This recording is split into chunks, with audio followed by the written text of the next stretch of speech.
Oke, kembali lagi di Review Channel Education. Kali ini kita akan melanjutkan roadmap dari XAUUSD atau Gold ya.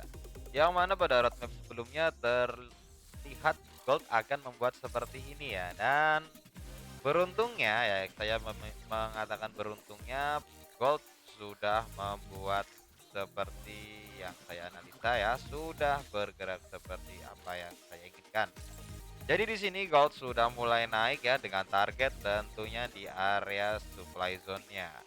Di sini terlihat ya dia membuat pattern HNS ya. Jadi ketika kita menggunakan trendline akan sangat jelas terlihat seperti ini ya. Kalau kita ganti ke line chart akan lebih jelas lagi. Nah, di sini ini adalah neckline-nya ya. Nah, ini adalah neckline-nya, neckline dari si pattern HNS tersebut dan dia sudah di break ya. Kita ganti ke candlestick, dia sudah di break oleh satu candlestick pada malam hari ya, pada pagi tadi mungkinnya. Nah, untuk pergerakan sebelumnya, pergerakan ini ya, ini pergerakan di sebelumnya di malam ketika FOMC itu harga sangat anomali, naik turun naik turun naik turun ya. Nah, atau turun naik turun naik turun naik terus ya, seperti itu. Di sini harga masuk di kenapa di sini tolak? Nah, pertanyaannya kan itu. Ya kita kembali lagi ke konsep supply dan demand ya.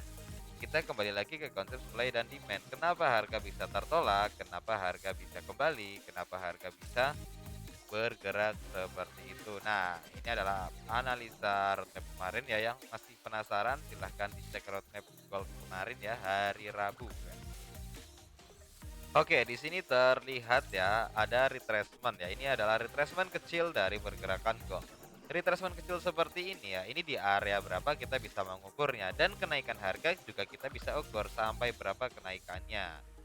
Untuk lebih detailnya kita bisa gunakan M15 ya. Kenapa M15? Karena lebih kecil. Nah, di sini harga mencapai area 3.618 dan kembali turun ya. Tetapi poinnya bukan itu ya. Poinnya bukan itu. Poinnya itu ini dulu ya. 161.8 harga kembali turun.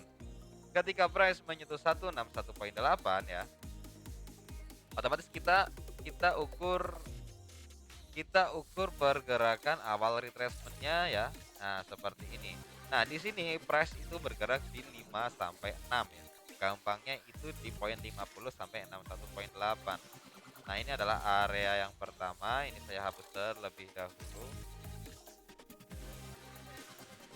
Mana ini?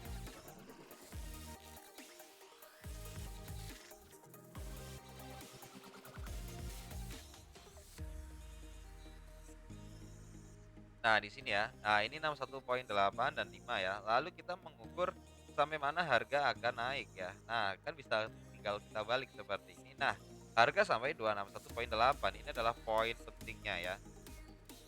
Harga sampai 261.8. Setelah itu harga kembali turun dan melampaui area-area sebelumnya ya, previous support.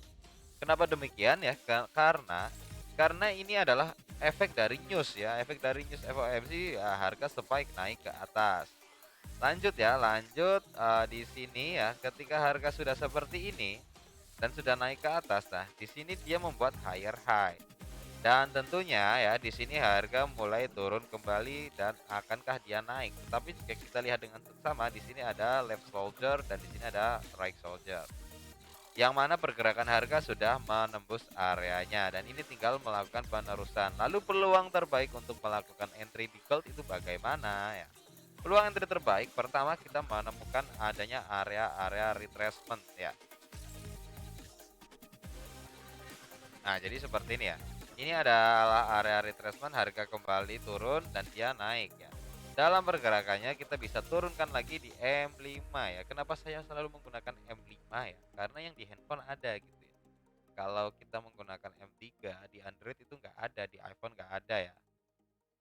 Kita gunakan time frame yang wajarnya saja yang ada di MetaTrader pada umumnya. Oke, pada pergerakan ini di M5 ya, harga sempat spike turun ke bawah dan naik ke atas. Nah, kondisi kenaikannya kita bisa ukur menggunakan Fibonacci seperti ini ya, dan harga stuck di area 2,618 ya. Ini harga berhenti di area ini. Nah, ketika sudah mengetahui harga berhenti di area sini ya, kita tinggal ukur retracement-nya. Nah, cara mengukur retracement-nya seperti apa? Seperti ini. Nah, di sini terlihat adanya demand yang masih sangat segar ya, segar untuk di apa? Segar untuk dimasukkan area entry ya. Area entry apa yang akan kita masukkan di sini? Yang jelas buy row.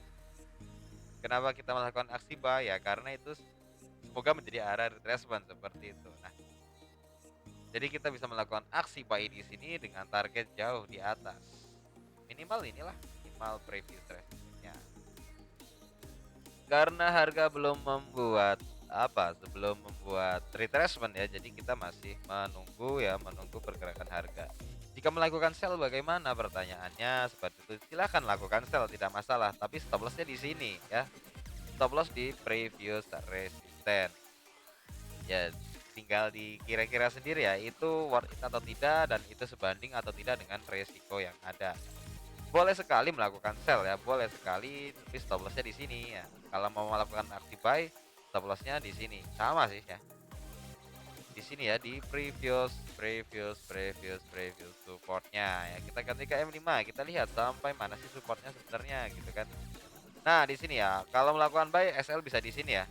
Di sini tuh aman sekali ya, di antara 786 dan 100 ya. Ini nih di garis ini. Nah, ini kita bisa melakukan SL di sini, meletakkan bukan melakukan ya, meletakkan SL di sini.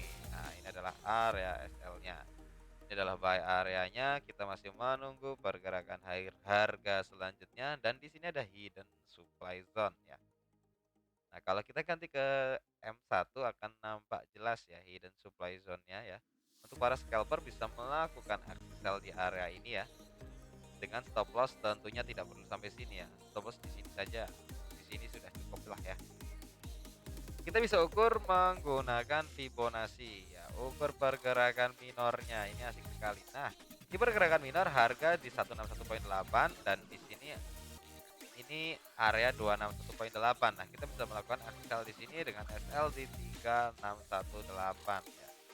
3538 ya, 30 pip ya, 20 sampai 30 pip sangat worth it menurut saya. Oke, kita kembali lagi ke roadmap pergerakan kali ini ya. Pergerakan kali ini seperti ini.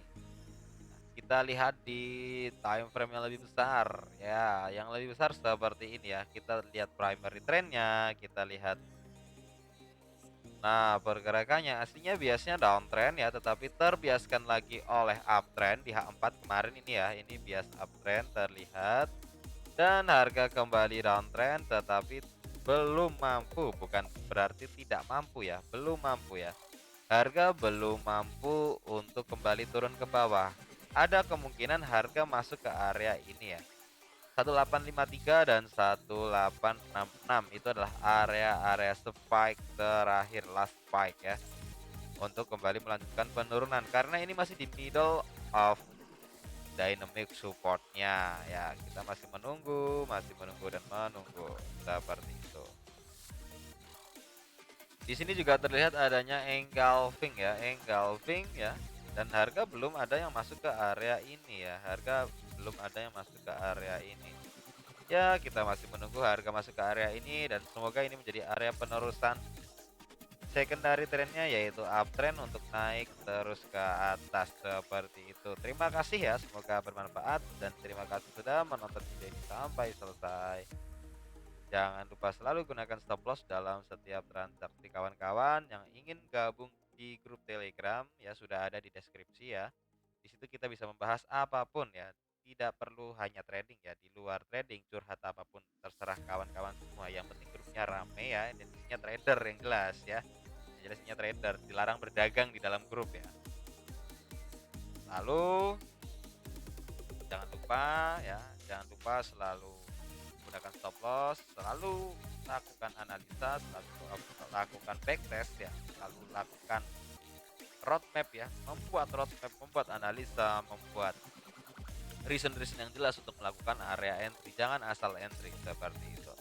Dan jangan lupa like, comment, dan subscribe untuk selalu mendapatkan notifikasi video terbaru dari kami. Terima kasih dan salam profit selalu.